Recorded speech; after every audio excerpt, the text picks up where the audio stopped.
Hello children, welcome to the class of history and the topic I am going to describe is the main topic is the towns and trade and the sub topic is the new cities.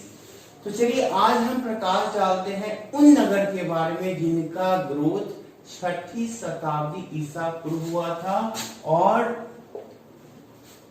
उन विकास की अगर हम चर्चा करें तो वो उपमहाद्वीप के जो है क्षेत्र थे और उनमें से जो ज्यादातर जो क्षेत्र जिसके बारे में हमने पहले भी महाजनपद के बारे में बताया था तो वो ज्यादातर उसमें वो कैपिटल्स ऑफ महाजनपद थे। इन शहरों की एक सबसे बड़ी खूबी यानी कि प्रायः ये चीज देखा गया है कि जो भी मुख्य शहर थे उनका कम्युनिकेशन बहुत बढ़िया था। आने जाने की जो सुविधा थी वो अलग अलग प्रकार से अलग अलग की शहर की अलग थी। जैसे एग्जाम्पल के तौर पे मैं लेता हूँ, अगर पाटलिपुत्र जैसे जो शहर थी तो इस शहर की सबसे बड़ी खूब थी ये नदी मार्ग, यानी कि पाटलिपुत्र जैसे शहर नदी मार्ग से आने के इनके अच्छे साधन थे।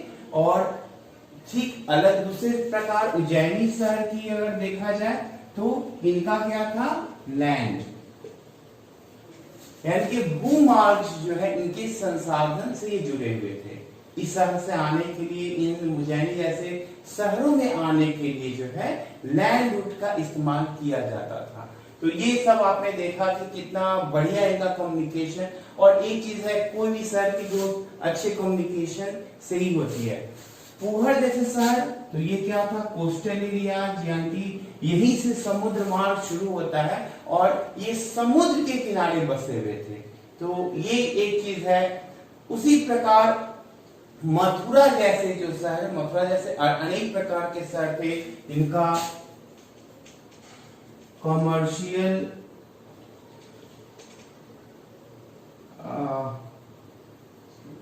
कल्चरल या पॉलिटिकल। तो मथुरा जैसे शहर जो व्यापार में काफी उन्नत, कल्चर यानी संस्कृति भी काफी उन्नत थी। और बात करें पॉलिटिकल यानी राजनीति, तो ये जो शहर हैं, ये उदाहरण जो मैंने भी दिया है ये दिवगंत उदाहरण थे इन शहरों की जिनका काफी अच्छा ग्रोथ हुआ और उनके कम्युनिकेशन बहुत अच्छे थे। तो चलिए अब हम दूसरे टॉपिक के बारे में पढ़ते हैं जो पॉपुलेशंस वगैरह क्या हैं। So our next topic is urban populations, elites and the craft person, यानी कि नगरीय जनसंख्या। और इसमें हम जो जनसंख्या है वो क्राफ्ट पर्सन्स के बारे में और जो संभ्रांत वर्ग है, जो एलाइट्स जो है ग्रुप्स, उनके बारे में जानना है। तो जैसा कि जो सोर्सेज मिले हैं उसमें ऐसा मालूम होता है कि राजा और जो शासित वर्ग थे वो फोर्टिफाइड किले बंद नगर में वो रहा करते थे। और अधिकांश स्थलों पे जो है खुदाई करना बहुत मुश्किल है। क्यों मुश्किल है? क्योंकि आज की डेट में जो है इन क्षेत्र में जो रीजन्स हैं वहां पे अब लोग रहते हैं, पीपल रहते हैं, जिसकी वजह से जो है उस चीज को जो है खुदाई करना संभव नहीं है। क्योंकि हमें खुदाई करके ही जो चीजें प्राप्त होती है उसके आधार पे हम जो पुरानी जो हिस्ट्री है उसको जान पाते हैं। फिर भी हिस्टोरियंस ने जो है बहुत सारी चीजों को रिकवर किया है। हाँ, बहुत सारी चीजों को, जैसे कि उसमें फाइन पॉटरी हो गए, बाउल्स हो गए, डिशेज हैं, और ये जो भी चीजें मिली हैं, जो बर्तन मिले हैं, ये बहुत अच्छी तरह से फिनिशिंग में है, जिनको जो है नॉर्दर्न ब्लैक पॉलिश वेयर जो है कहा गया है। ओके, तो इस चीज से वो जानते थे और ऐसा माना जाता है कि ये इस प्रकार के जो बर्तन है जिसको नॉर्दर्न ब्लैक पॉलिश वेयर कहा गया है, ये रिच पीपल जो है इसका इस्तेमाल करते थे। साथ साथ बर्तन के अलावा और भी जो है ऑर्नामेंट्स, टूल्स, वेपन्स, वेसल्स, हाँ, फिगरेंस, ये सब पाए गए। और जब जांच की गई तो इसमें ऐसा पाया गया है कि ये ऑर्नामेंट्स जो है अलग अलग चीजों से बने हुए, जैसे गोल्ड हो गए, सिल्वर, जो वेसल्स भी है अलग अलग जो है मटेरियल से बने हुए थे। हाँ, जो गोल्ड था, silver, copper, bronze, ivory, glasses, तो ये सब चीजें जो है ये खुदाई के दौरान पाए गए हैं और अलग अलग चीजों से बने हुए थे।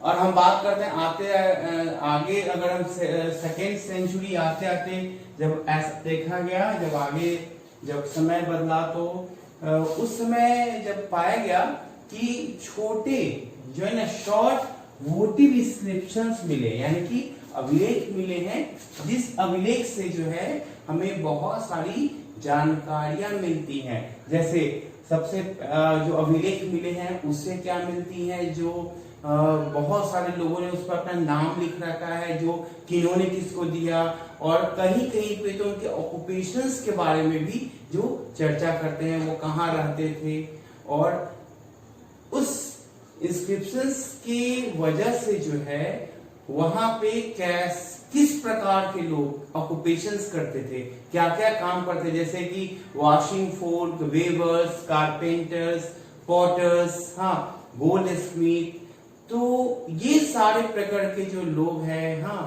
जो शिक्षक हो गए, हाँ, तो ये सारे वर्ग के बारे में है, हमें उस इंस्क्रिप्शन से जो है मालूम पड़ता है। अब भाई श्रेणीज के बारे में, तो कभी कभी जो है जो प्रोडक्शन करने वाले लोग हैं, जो व्यापारी हैं, तो उनके बारे में भी जो है हमें उल्लेख मिलता है श्रेणीज के मान, और उन्हीं को श्रेणी कहा गया, ऑर्गेनाइजेशन को। तो ऐसा माना जाता है कि ये जो श्रेणीज हैं ये क्या करते रहे होंगे, जो पहले जो रॉ मटेरियल्स है, जो कच्चे माल है, उनको खरीदते थे, फिर उसको सामान तैयार कर करके उसको बाजार में बेच दिया करते थे। तो इससे ये चीज हमें मालूम पड़ता है। दूसरा, जो आयरन जो टूल्स मिले हैं, तो उसका ऐसा अनुमान किया गया है, जो क्राफ्ट पर्सन जो है उस समय, चूंकि डिमांड जो है एलाइट वर्क्स जो है, हाँ, यानी सम्रांत लोगों की काफी डिमांड बढ़ गई थी, तो उस समय जो क्राफ्ट पर्सन ने जो है आयरन टूल्स का इस्तेमाल कर लिया था, जो डिमांड है उसको फिल अप करने के लिए। तो अभी आपने इस चीज को जाना। चलिए अब हम लोग जानते हैं कि अब उनका जो व्यापार, ठीक है, जो सब कॉन्टिनेंट और उसके आगे, उसके बाहर कैसा था।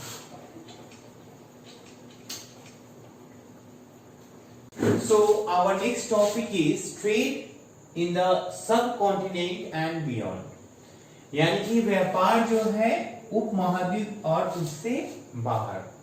तो जैसा कि 6th सेंचुरी बीसी, यानी 6ठी शताब्दी ईसा पूर्व के आसपास ऐसा देखा गया है कि उस समय जो है जो जल मार्ग और जो भूमि मार्ग है, इनका एक जाल सा बिछ गया था पूरे सब कॉन्टिनेंट में। और ऐसा नहीं कि सिर्फ एक ही दिशा में, ये कई दिशाओं में ये जाल बुन गया था। और इसमें जो शुरुआती की बात करें तो सेंट्रल एशिया हो गए, या जो समुद्री मार्ग है उसमें बंगाल की खाड़ी, इन सबों में जो है सारे के सारे जगह पे जो है ये व्यापार हो रहे थे, लोगों का आना जाना शुरू हो गया था।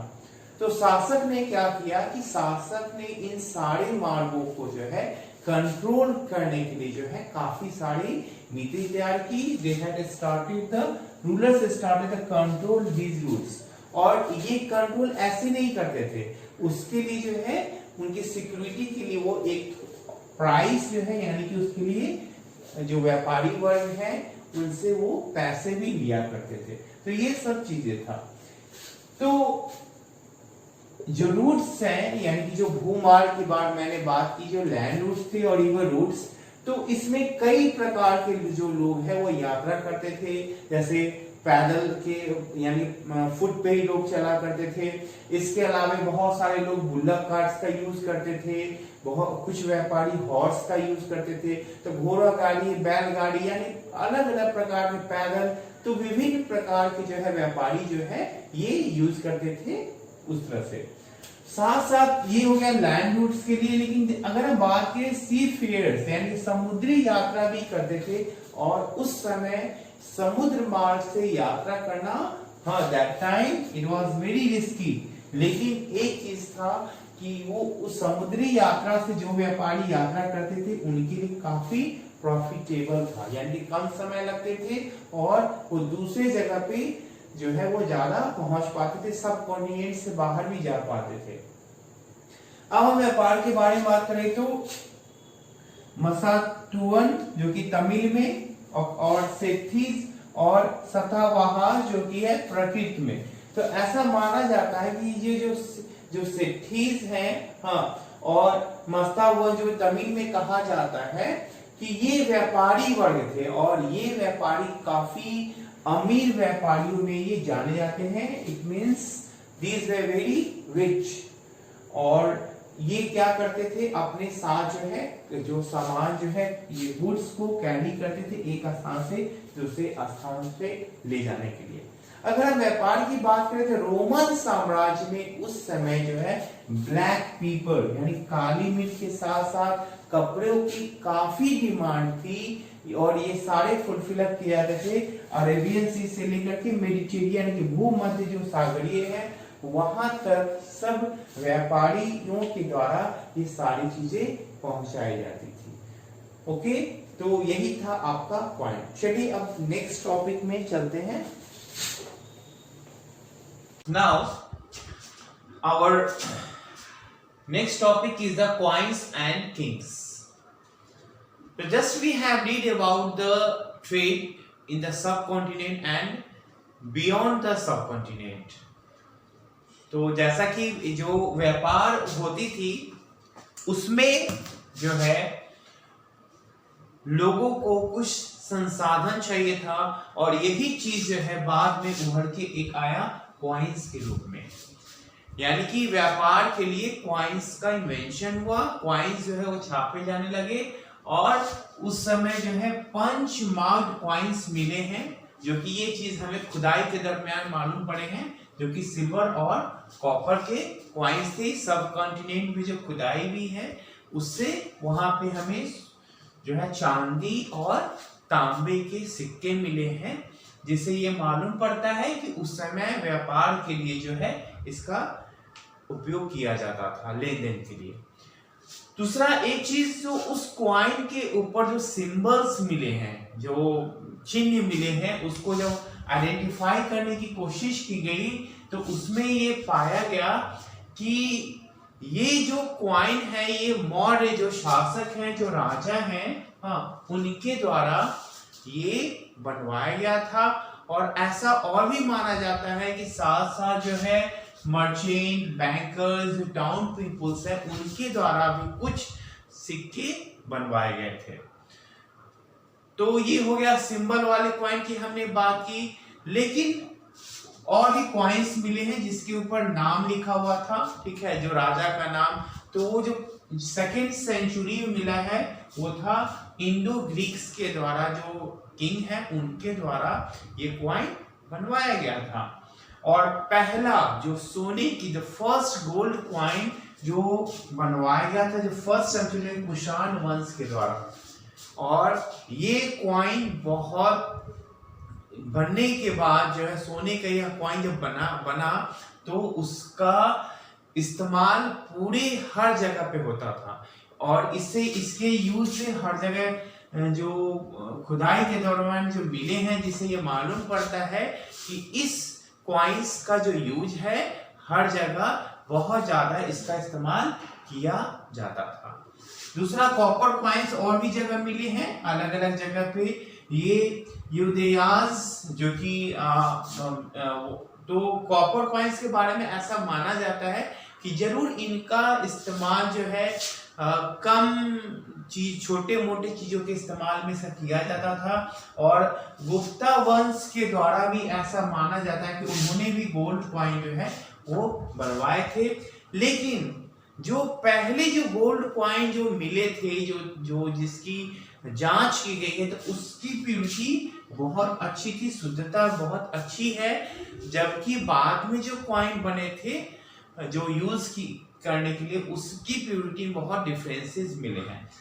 लेकिन 6वीं शताब्दी तक आते आते ऐसा देखा गया है कि सोने के सिक्के जो हैं वो विलुप्त से होते चले गए और इसका एक सबसे बड़ा जो अलग अलग इतिहासकारों का अलग अलग ओपिनियंस है कि बाद में हो सकता है कि लोग लॉन्ग डिस्टेंस से जो है नहीं व्यापार करते थे, या हो सकता है लोगों ने इसको महंगा होने की वजह से इसको इकट्ठा करके नहीं रखा होगा।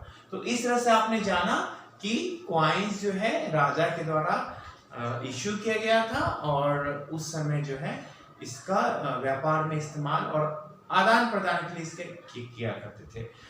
तो आज के लिए इतना ही रखते हैं। In the next day when in the next class we will discuss about the different topic. Okay children, thank you.